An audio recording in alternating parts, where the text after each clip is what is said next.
আসসালামু আলাইকুম। Sharmin simple cooking এ আপনাদেরকে জানাচ্ছি আরো একবার স্বাগতম।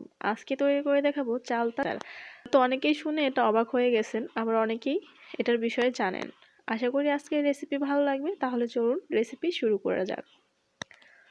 চালতার তেলের আচার দেওয়ার জন্য আমি এরকম সাইজ করে চালতা কেটে ধুয়ে একদম পরিষ্কার করে নিয়েছি। এরপর একটা হাঁড়িতে নিয়ে নিয়েছি। এই হাঁড়ির মধ্যে এবার আমি পরিমাণ মতো লবণ দিয়ে নিচ্ছি। আপনারা চালতার পরিমাণটা বুঝে লবণটা অ্যাড করবেন। এখানে আমার অনেক বেশি পরিমাণ আছে, তাই আমি আমার পরিমাণ মতো দিয়ে নিচ্ছি। আমি কোনো নির্ধারিত পরিমাণ বলে দিচ্ছি না। লবণ দিয়ে এবার পানি দিয়ে এটাকে চুলায় বসিয়ে দেব।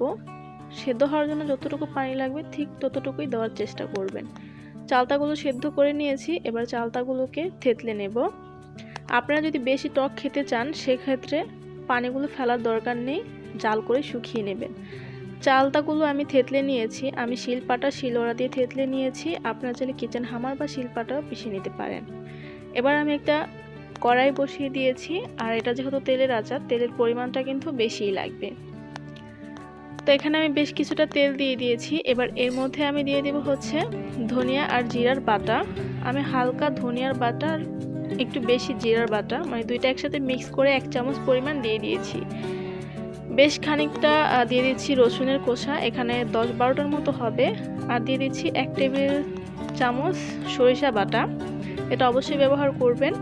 এবার আমি চালতাগুলো এখানে দিয়ে দিচ্ছি।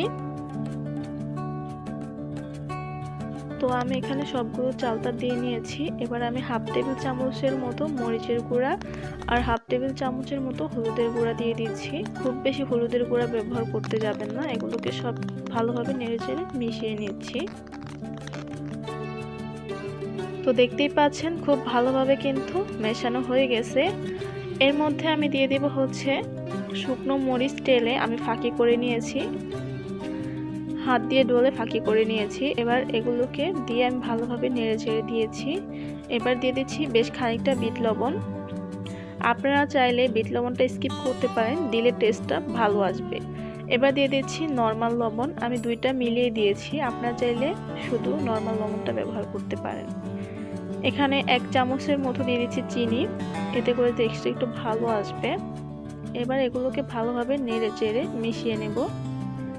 অনেক সুন্দর ফ্লেভার আসতেছে।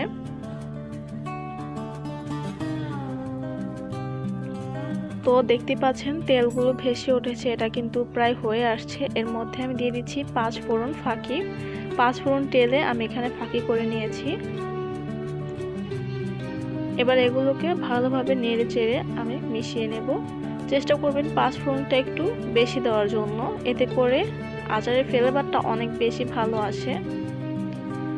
আমি এগুলোকে সব নেড়ে চেড়ে নামিয়ে নেব। আশা করি আজকের ভিডিও আপনাদের ভালো লেগেছে। যদি ভিডিও ভালো লাগে লাইক কমেন্ট শেয়ার, আমার চ্যানেলটাকে সাবস্ক্রাইব করতে ভুলবেন না। আপনারা যদি চান এই আচারগুলো বয়ামে ভরে তারপর সরিষার তেল দিয়ে ডুবিয়ে রাখতে পারেন, আর যদি না চান এভাবে করেও খেতে পারেন। তবে এটা খুব বেশি দিন সংরক্ষণ করা যায় না।